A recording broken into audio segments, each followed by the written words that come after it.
What is up? Welcome into today's episode of Pushing the Pile. We're going through the biggest matchups of the weekend. Who will decide the outcomes here, as we do every single Thursday? This show obviously brought to you by FanDuel Sportsbook. Make every moment more. Brian McFadden joins us. And before we get to these matchups, we wanted to start with some bold predictions. What's going to happen this weekend that people may not expect? So, B-Mac, I'm going to kick it to you first. What is your bold prediction for week 6 in the NFL? Well, my bold prediction for week 6 is this is one of the bigger matchups I think that we all are anticipating seeing. It's the Baltimore Ravens traveling to the Washington Commanders. And within that ball game consists my bold prediction. Jayden Daniels will outplay Lamar Jackson. Jayden Daniels is going to have a heck of a day. He is going to give Lamar Jackson-like numbers. So for the very, very first time, Lamar Jackson will get an opportunity to see what it feels like when defenses play against him, because when you look at the resemblance of their games, Jayden Daniels reminds me a lot of Lamar Jackson. He's super smart with the football, completing around 77% of his passes. And then when it comes to the running aspect to the offense, a very, very smart runner, super efficient. So that's my bold prediction. Jayden Daniels will outplay Lamar Jackson in this weekend game. B-Mac, I can't wait to watch. I can't wait to watch that. I mean, look, that's like must-see TV. But for me, I'm an offensive lineman, B-Mac. So my bold prediction, I'm going to go in a different direction here. I've got this Detroit Lions football team going on the road to Dallas and beating the Dallas Cowboys. But I had written in there 2 possessions. Let's go 2 touchdowns. I think the Lions are a complete football team, and I know we give them their credit, but I still think we are all sleeping on the Detroit Lions. Their capabilities offensively, the way that this football team is coached, they're a complete package. They've got rushers on the defensive side of the ball. They've got big hitters on the back end, a big play away from turning it over every single time the defense is out there. But it's the offense. It's the way this thing is run. I think they clobber the Dallas Cowboys, and they show McCarthy and the guys down there what it is to be a complete football team. Yeah, I'm right there with you actually with that Lions game. I think they had that blip in the radar against the Tampa Bay Bucks, which was Jared Goff, seeing the bad Jared Goff.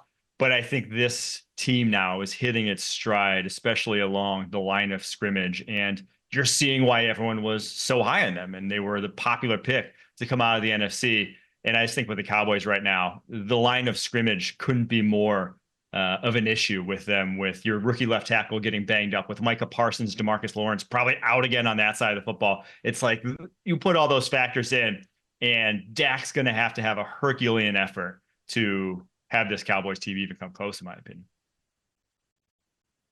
All right, my last one. My bold prediction, and this one is definitely bold. I think Will Levis lights up the Colts defense. I think he comes back after that shoulder that he injured a couple weeks ago against Miami in the primetime game, has the week off. He's back healthy, and I think he goes off against this Colts team that is admittedly going to be the toughest defense he plays all year. Everyone said, oh, Levis looks so bad, so bad. Here's who he played. In retrospect, he played the Chicago Bears defense week 1, one of the best defenses in the NFL. The New York Jets defense week 2. Another one, they're on a record-setting pace in terms of pass coverage this year. And then the Packers week 3, who no slouch themselves defensively, but he also put up over 250 yards. He was actually moving the ball well that game, just had a couple boneheaded plays.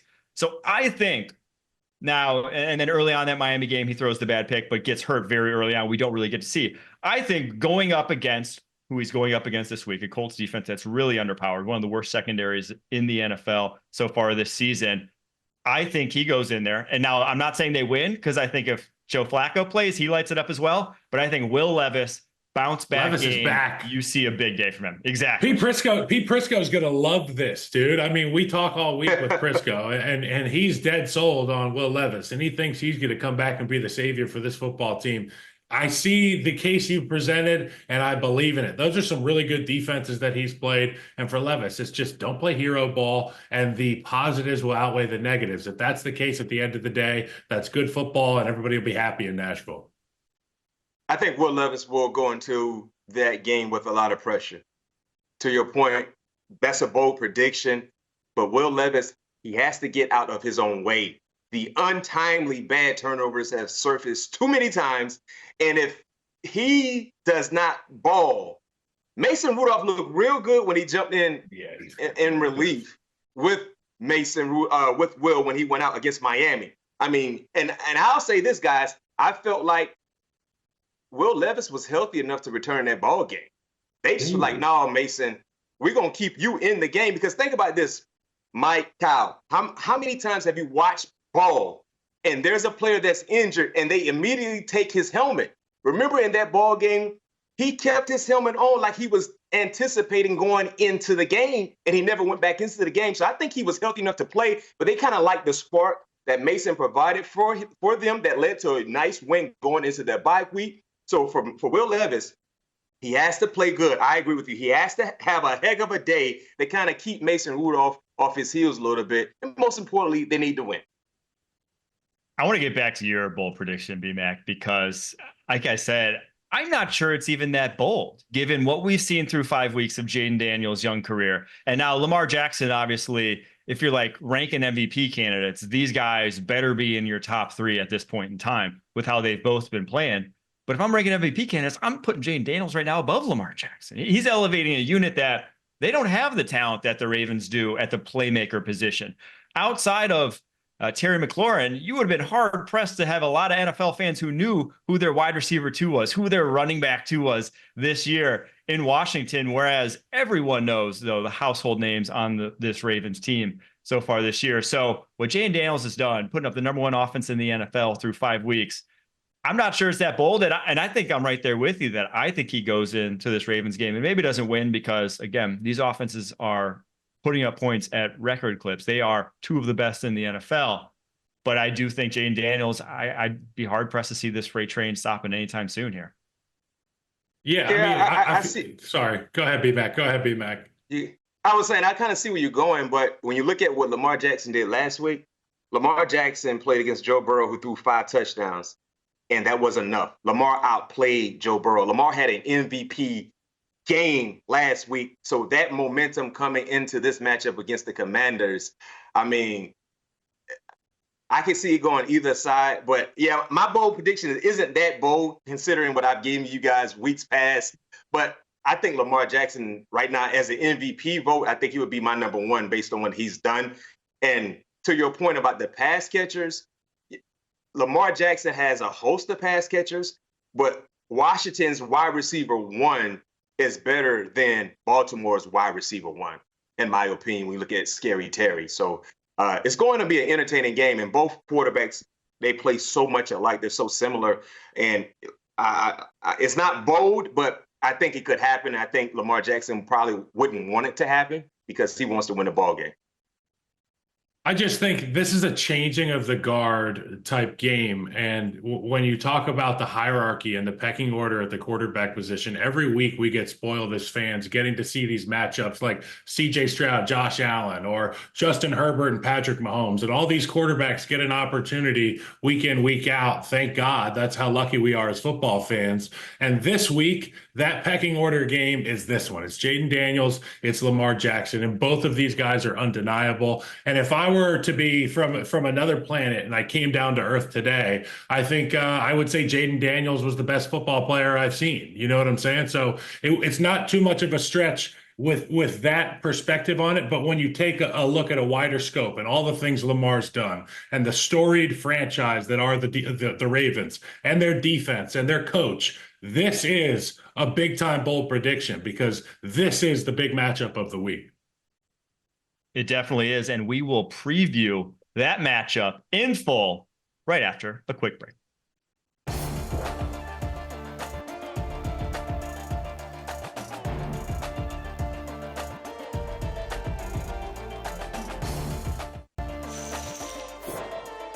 All eyes are on the DMV this weekend as the Commanders travel to Baltimore to face the Ravens. And we want to start with this matchup, a little bit of an unheralded matchup that I think could play a big role in the outcome of this game. And it's basically the middle of that Ravens offense. So the tight ends that we all know and love, Isaiah Likely, Mark Andrews, the running back, Derrick Henry, and the runner at quarterback, and Lamar Jackson, against this Washington Commanders linebacker duo, which looks like this early on this season, 2 new guys in the fold there, Bobby Wagner obviously comes over from Seattle, and Frankie Louvu, who came over from Carolina. Those guys have been the key to any sort of success the Commanders have had so far this season. So, Kyle, I'm going to start with you.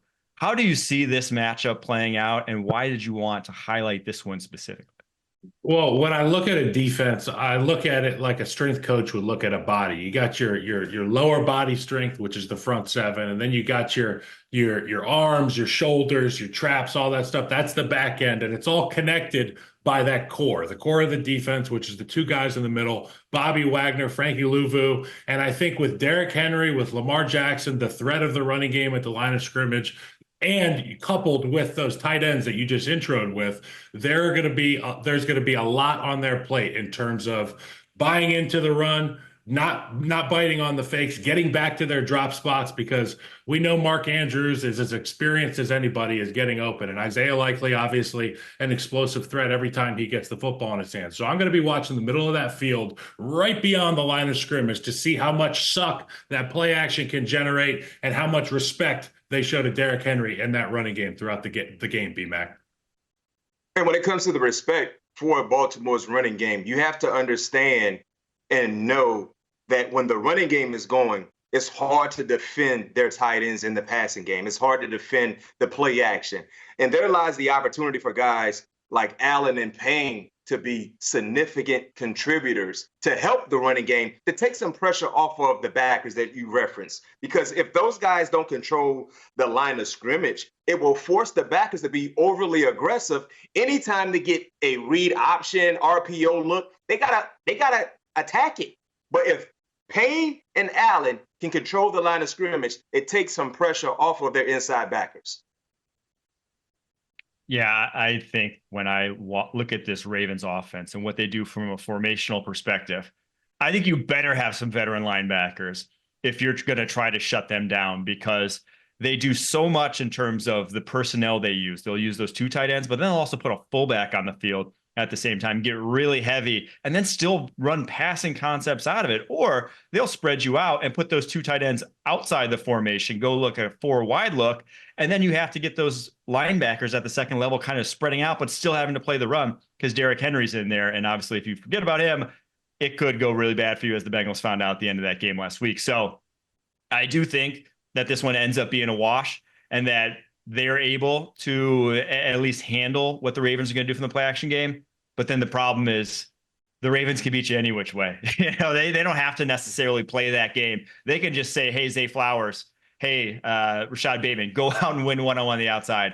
And they trust that those guys can. So I want to flip to the other side of the ball here. Or go ahead. Real quick, Mike, could I say something in regards to the running game? I know Mark Andrews has been overly criticized with how he's been missing in the passing game, but he's done a great job run blocking.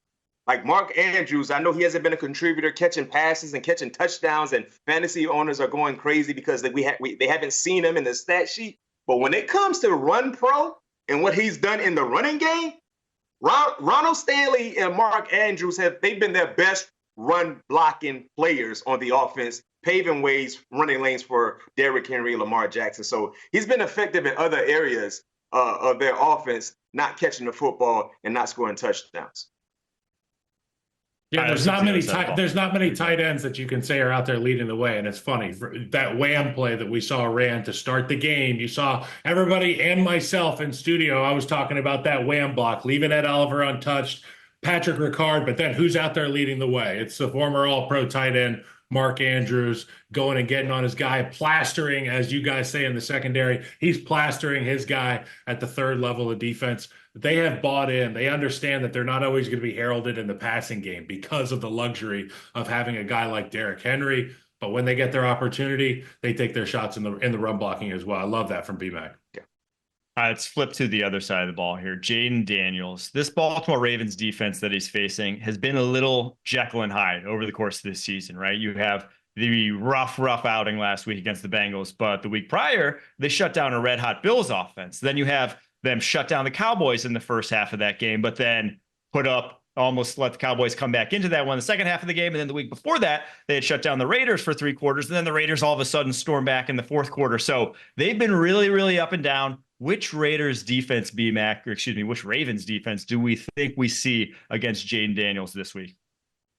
Well, for the offense they're facing off against, I think we're going to see a pretty successful Ravens defense. And the reason why I say that, guys, is because the strong suit for Washington offensively is running the football, right? Their offense mimics the Baltimore Ravens running attack in so many ways. Number one, they're 1-2 in the NFL in rushing offensively, right? Baltimore's number one in rushing yards. Washington, they're number two. But then when you look at the Ravens defense, they've done a great job against opposing offenses rushing attack. They're currently sitting at number one in the NFL defensively in rushing yards allowed. That has been what they've been hanging their hat on. The other numbers, the other issues that we've watched have been more so in the passing game. So one would think Washington would do what they've done the entire season, is try to get the running game going. And if that's the case, they kind of play into the strong suit of what the Ravens defensively have done well, which has been stopping the run. So I think they're going to be successful. Now, can they hold up in the back end? Can that second level guys hold up in coverage? I don't know. We have yet to see that because they've been giving up some quality yards in the passing game. But when it comes to the running game in the trenches, I mean, they've done a great job. So if I'm Washington, no question, you got to find a way to get the running game going. You don't want to be one-dimensional, but you have to stay patient. That's where Jayden Daniels comes into play. Because when he becomes a +1, he is unaccounted for in the running game. Get Jayden Daniels going. He has to, in my opinion, I'm giving you a stat line that's super important for his success and their team's success offensively. He has to rush for at least 80 yards, in my opinion, for them to have success running the football. Because just handing it to the running backs, generically and running north and south, that's not going to work for 4 quarters against Baltimore.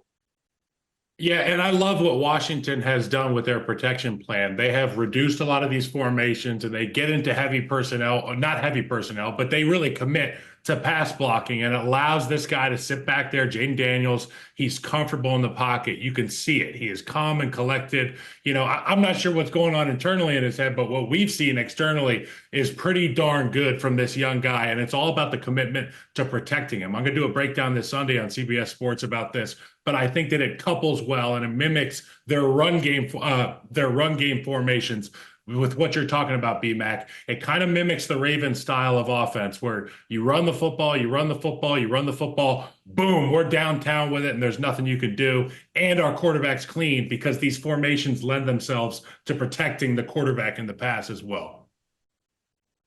I'll say this from a Commander's perspective. I guess from a Ravens perspective, one of the reasons that makes the guys like Jayden Daniels, Lamar Jackson so difficult is that you don't see QBs with that level of juice, right? Like week in and week out. It's one of the reasons why Lamar versus the NFC in his career is 21-3, right? Like when you don't get to see a guy like that regularly, you just don't have a handle on just how fast he is and just how much you have on just the kind of angles you need to corral that guy in space.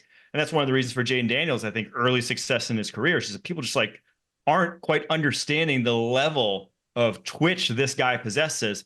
But with the Ravens defense, they've seen it in practice for the past 7 years, right? This is nothing new to them to be able to corral a quarterback of that mold that has that aspect to his game. So I think, to your point, B-Back, the rushing game and Jayden Daniels as a runner, I think the Ravens have seen a lot of that. They've seen a lot of that in practice over the years and know how it's supposed to look and know how to defend runs of that nature. Now, it's obviously easier said than done. Daniels is quite the weapon in his own right. But I think this Ravens defense specifically should be well prepared for the rushing threat at the quarterback position. All right. We are going to preview a few more matchups after this. We have the Jets dealing with all the noise this week in Robert Saleh going against the Buffalo Bills on Monday night, right after quick break.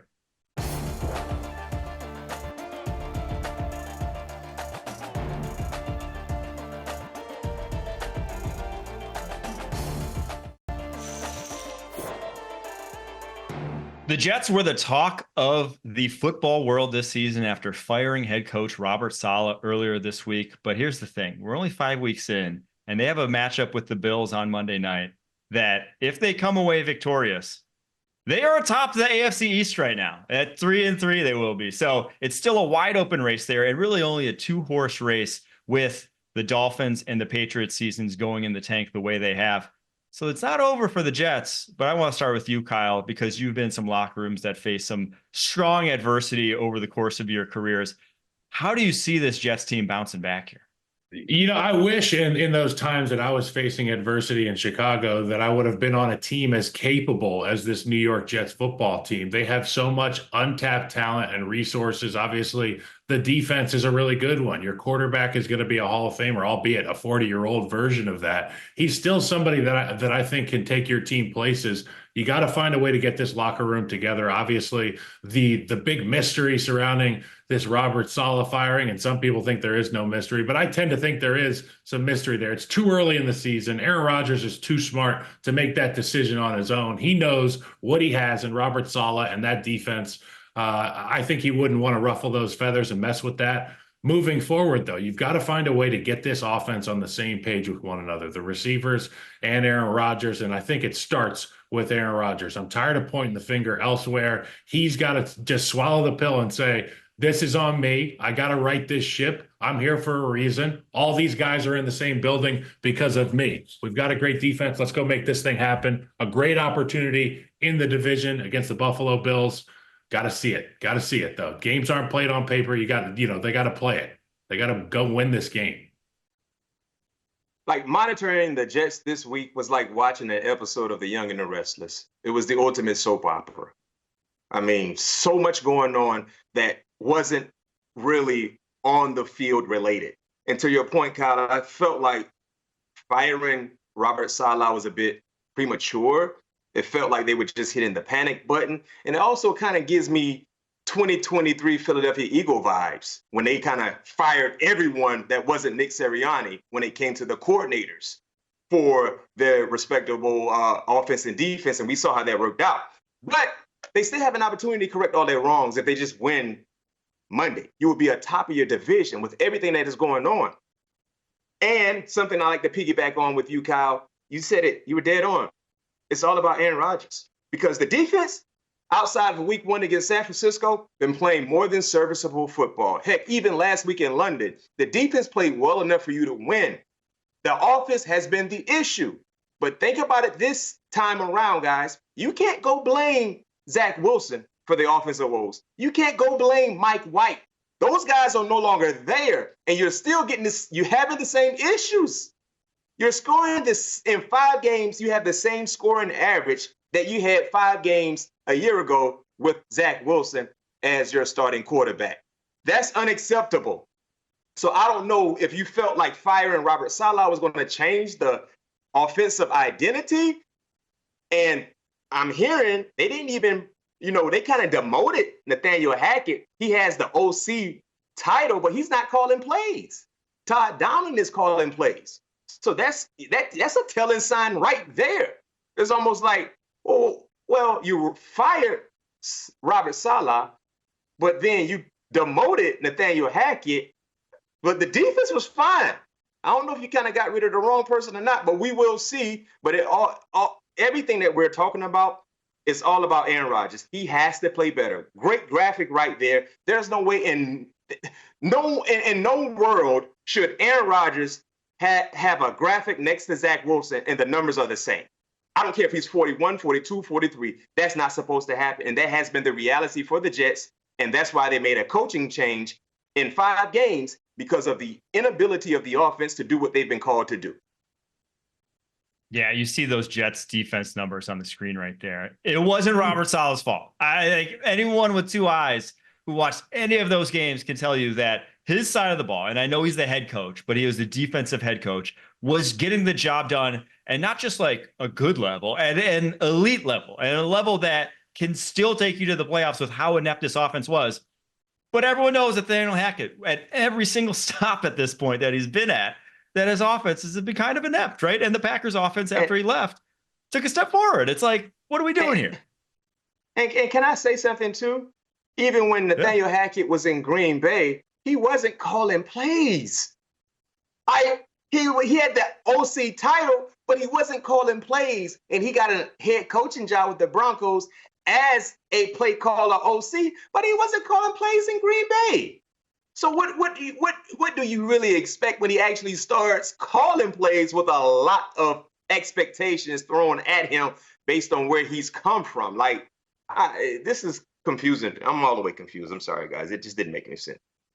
Oh no, we're all confused. But the one thing that has also the player who's also been confused the past 2 weeks is Josh Allen. He has not looked himself. Is the one storyline where everything's setting up for the Bills to just trounce this Jets team, except for the fact that a couple weeks ago against the Ravens, he looked lost in that game. Obviously goes out with a minor injury. And then last week against the Texans, one of the worst games he's had in his NFL career, 9 of 30, leaves the game, comes back. Was he concussed? Wasn't he concussed? Obviously, they're going to say he wasn't, but I think we all saw what we saw there with him on the field and how he played after that. But he just has to be better. And he's going up against a pass defense here that is a top 5 pass defense in weeks 1 through 5 in terms of success rate since the year 2000. This is quite easily one of the best defenses in the NFL. So, Kyle, how do you see Josh Allen getting back on track? Or will this just be more of the same that we've seen the past 2 weeks? Well, I mean, if this was the Bills team that was rolling into week 4, that was like 3-0, and Josh Allen was up near the top of the leaderboard for MVP, I would have no concern going against this Jets team. But with the characters that he has on the field, and now some of the characters that haven't been on the field recently, he doesn't have a true number one out there to go out there and just beat man coverage, find the holes in zone coverage. He has to try to manufacture that through getting through his progressions, and then he has to make perfect football throws. And yes, to your point, I think he was concussed. It's going to be interesting to see what version of him we see out there against the Jets. I thought it was kind of shameful that he was able to go back into the game. We have an unaffiliated neurological consultant that's supposed to be a neutral party watching all of these types of activities on the field. Well, we were all the UNCs at home watching, thinking, Josh Allen's out on his feet on the ground. We got to get him out of the game, but he finds his way back in the game, and the Bills struggle. It was one of his worst performances ever before and after that injury. So heading into this week against the Jets, a great defense. Take the pressure off of Josh. Run the football. You've got a good offensive line. I like your running back. I played for Aaron Kromer, the offensive line coach in the Buffalo Bills building. He's a great one. He always has a really good run game plan. If you need to get to it, you can trust that offensive line to take the pressure off of Josh Allen. The matchup does not bode well for him in the secondary. The 2 recent losses for the Buffalo Bills, both opposing teams the Bills face, have one common thing that they have associated with them. They're both playoff caliber teams with pretty good defenses. That's why the issues surface in the passing game. Because when you're talking about going against the Baltimore Ravens and some of the guys they have in the secondary along with the pass rush, you talk about and being on the road, going to Houston, being on the road, you look at their defense, especially guys in the second level. The unknowns for Buffalo at the wide receiver spots couldn't handle that pressure for 4 quarters. To your point, Kyle, that's why the passing game was not there. It wasn't relevant. So you got to find a way to figure out who will be my reliable guys. And you talked about not having a wide receiver 1, Kyle. Well, we don't know who the wide receiver 2 is or 3. They're still trying to figure this out during the season. Like, who is wide receiver 1? Who's going to be 2? Who's going to be 3? They're still trying to figure these things out. And it's hard to do that when you're playing against good teams, especially on the defensive side. So this is going to be a very, very difficult ball game for Josh Allen when you talk about throwing the football. And I would say his probably most reliable pass catcher, especially if Shakur is not in the lineup, Khalil Shakur, it has to be Dalton Kincaid, who is the tight end. And you got to find a way to get him going. Because if you don't have Khalil in the lineup, once again, you're still trying to figure things out on the fly. And that's not a game plan you would like to utilize when you're playing against a team that has a lot at stake, not to mention one of the best pass defenses in the National Football League in the Jets. Yeah, I think the Ravens put forward a little bit of a blueprint that you can play man against these wide receivers. And with these Jets corners, Sauce Gardner, DJ Reed, they're about as good a man coverage duo as exists in the NFL. So I expect probably a low scoring one. We'll see how that one shakes out. All right, we got some more big matchups throughout the NFL. Lions, Cowboys, Giants, Bengals. We're previewing both of these right after this.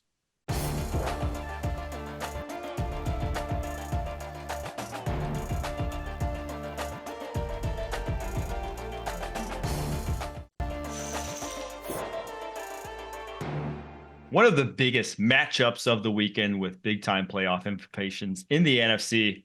Detroit Lions, Dallas Cowboys, and how are the Dallas Cowboys going to block up this Detroit Lions defensive front that's been so dominant for points during the season, and specifically one Aiden Hutchinson, who leads the NFL in pressures, despite already having a bye week, by 11 still. Man's got 40 pressures according to Pro Football Focus through 4 games, averaging 10 per game.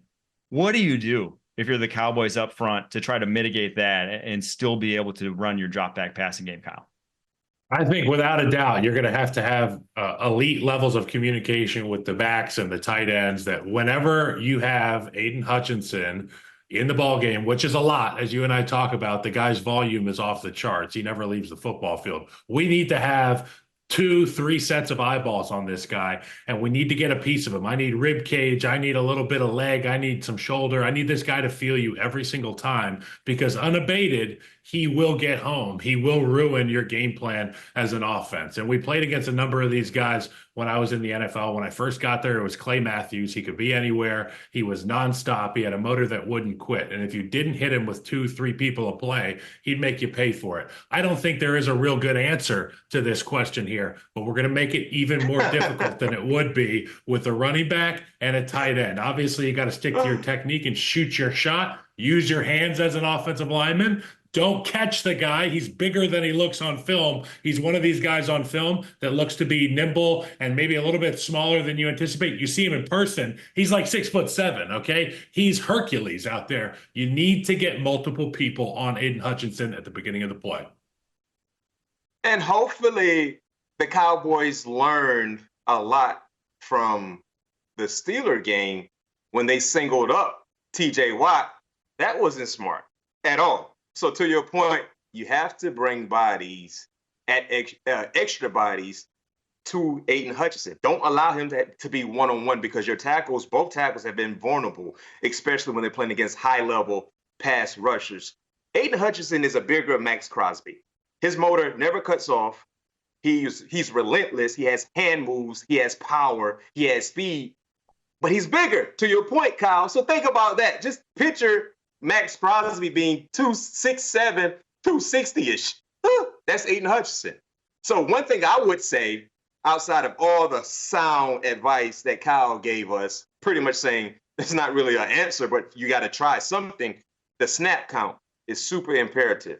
Because one thing about Aiden Hutchinson, with him being the size that he is, his first step is unbelievable. And if he can get a real good read on your snap count, it's a wrap. It's a wrap. So the snap counts for Dallas, they're super important. You got to find a way to kind of get him off that read, because if he gets that good read, guys, you see it time and time again. That first step gets him going, and no one is slowing him down. And I think it's Pascal. It's Pascal on the other side. He's going to be over Guyton. And we talked about this earlier, Mike. You're talking about Aiden liking to play on the one side. Well, the guy Guyton, who's been banged up, we don't know if he's going to be out there. Who's going to be the backup this week, Mike? Either way, the matchup does not bode well for the Cowboys. And they're in a kind of a catch-22 here, because you're going to be bringing the slide to Aiden Hutchinson. Somebody's going to be singled up. That's an issue. And another thing I don't like, some of these offensive coordinators tend to think that maybe 2 tight ends equal to 1 offensive tackle in protection. We can put an elite rusher up. No. Yeah. It ain't working. Don't even mess with it. Just keep a tight end or a running back with your tackle, and you'll be better off. Yeah, Guyton did practice yesterday, so hopefully he is a go. But obviously, easier said than done. And also, he's a rookie getting banged up early on in his career, going up against NFL caliber pass rushers. Doesn't always end well. There's another D-line, O-line matchup that I wanted to get to that looks like a little bit of a mismatch. And we know it's not going to end well necessarily for the Cincinnati Bengals and their offensive line going against this Giants D-line that has taken over so many games this season. Dexter Lawrence, Brian Burns, both guys playing at such a high level. You have to account for both play in and play out. What do you do, Kyle, if you're an offensive lineman heading into a game like this? What's a game plan look like for the Cincinnati Bengals to make sure you keep Joe Burrow upright and make sure that your running game can have a little bit of success against what's been such a good defense so far this year. Well, what I'm about to say about the Bengals, I'm going to preface it with this. The tackles have been playing better than expected. Orlando Brown Jr. doing a good job. He's taking care of his body. He's a real vet at this point. So it's all about taking care of your body. And with Trent Brown went down at right tackle, we get Amarius Mims. I actually kind of like this matchup with Amarius Mims. He's a big physical specimen. He's an athletic dude, a freak show, raw, maybe technically inadequate at times. But one thing he's going to do is compete. And when I think about that matchup there with the edge rush, I think he can hold his own there. The issue is going to be Lawrence in the middle. And we talk about this all the time. The integrity of the dish. And when I say dish, that's the pocket. You hear people say pocket all the time. It's a dish. It's supposed to be a beautiful thing, like your grandmother's china. It's circular and it's clean. And at the very center of it is where the quarterback stands in the eye of the storm, and he makes his throws. And how do you protect that? With the three guys in the middle. You have to commit to sliding to Dexter Lawrence. You cannot and you can ask him, if you put one on me, you're just wrong. You have to put two on him. You have to be cognizant of where he is. He cannot ruin your game plan. Just like we were talking about Aiden Hutchinson with the previous game, this is the guy that you circle and say, we can't let him beat us. We have to let Burns earn it on the edge. And the quarterback can step up, and you should be okay for the Bengals. And the thing about Cincinnati, to your point, yes, the offensive line, they've done a better job than what we've seen in years past. But they're okay in becoming one-dimensional. And when you're playing against a Giants defense that will come into this matchup with a lot of confidence, rhythm is super important.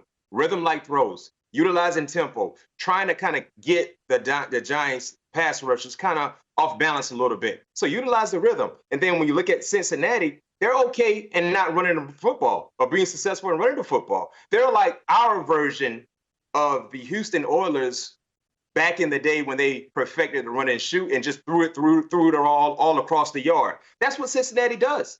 And they're at their best when they're doing so. You know how most offenses, you don't want to be one-dimensional because it's very, very hard for you to be successful. For Cincinnati, the hell with the running game, we can throw the football and we can be successful in doing so. And to that point that I just made, if they would have threw the ball after the turnover in overtime, they would have won. That's the time they wanted to run the football. It was like, whoa, y'all didn't really run the football the entire ball game.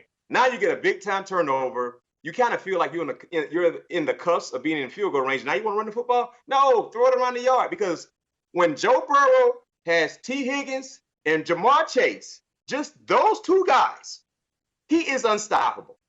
And since T. Higgins he's come back in the lineup, Joe Burrow numbers has improved, and Jamar Chase numbers has improved. So this is a nice test for the Giants, because what we've seen in the last 2 weeks, especially a week ago, is it fool's gold or they really like that? If they really like that, they're going to earn it against Cincinnati. I was just thinking, B-Mac, I was just thinking about what you were saying there and the toll it takes on a defensive front, particularly a guy like Dexter Lawrence when he's getting double teamed, when he's trying to convert speed to power, or if he's just going bull rush. I always invited a bull rush because that's going to wear you down quick. It's like going to CrossFit and pushing that thing on the ground. Eventually, you're going to vomit, man. You can do that as much as you want, and you can be Hercules in the first quarter, but eventually it's going to make you pay. And to your point about Joe Burrow, there's only a handful of quarterbacks that I would say I could protect for right now at 36. Joe Burrow is one of them because I know the ball will be out on time. Tua Tagovailoa is another one of those in that McDaniel offense. But for the Bengals, it's obvious pass all the time because Joe Burrow's on the field. T. Higgins and Jamar Chase as well.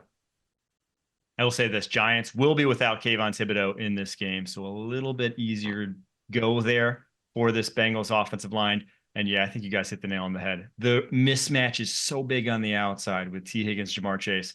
Just do whatever you can to keep Joe Burrow upright. That's the case. He has time.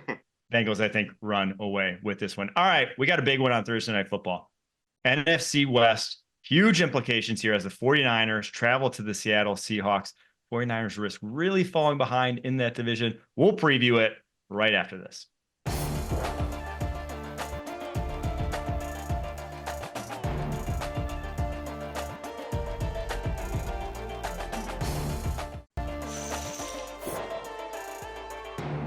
Massive NFC West implications on Thursday Night Football tonight as the 49ers travel to Seattle to face the Seahawks.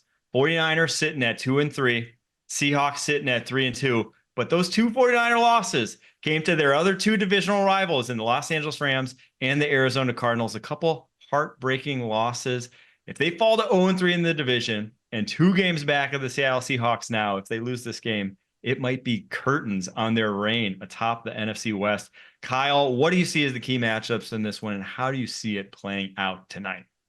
I mean, first and foremost, I just want to see the Seattle team come out with, what is it, an enthusiasm unknown to mankind? Is that what Coach Harbaugh talks about? You're talking about an opportunity at changing the guard in your division against a team that has, quite frankly, bullied you for the last half decade. I need to see such energy out of that crowd and that football team. And I think the key matchup is this. It's Coach Grubb against his unwillingness to run the football. Give Kenneth Walker the football. I think there was 58 plays last week. 51 of them were passes.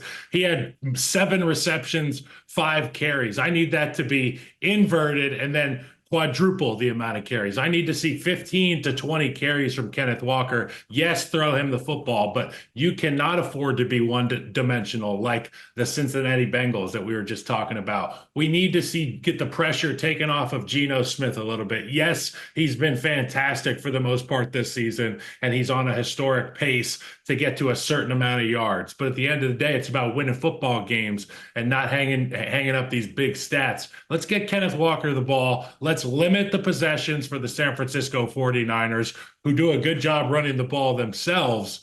And you can walk out of there at the end of the day and say, we had a good game plan and we beat the San Francisco 49ers. Hey, Kyle, that's music to my ears, man. Great melodic sound you just provided me. I'm so at ease listening to you preach. I don't know what is going on with offensive coordinators, why they want to make things difficult. To your point, Kenneth Walker is like the engine for their truck. When he's, the truck is going. The truck is moving. 5 carries for a guy of his stature? Come on. So the matchup that I'm watching, which play caller will get out of their way first? Is it Coach Grubb or is it Kyle Shanahan? Because everything that you stated with Seattle, you can say the same for the 49ers. Think about this. The 49ers led that ball game against Arizona for at least, almost 4 quarters of the ball game, right? Yeah. I mean, they led for the majority of that ball game. And they had a double-digit lead in the second half. But why is it the quarterback that was fighting from behind the entire ball game in Kyler Murray had less passing attempts than the quarterback that had the lead? How does that make sense? Why is Brock Purdy throwing the football more than the quarterback that is down in the ball game? And the thing is, I know Jordan Mason had that critical fumble in the fourth quarter, right? A defining play. But before then, they were taking the football out of his hands and just throwing it when they had a double-digit lead. Jordan Mason averaged over 6 yards per carry. So based on the numbers, based on the analytics, like a lot of people love to reference, if you gave him 2 carries, he got you a first down. What? And you got a double-digit lead. So that's the matchup I'm watching. Mike, I'm not watching a player. I'm not watching a positional unit. I'm watching the coordinators. Which one of these coordinators, play calls, will get out of their way first?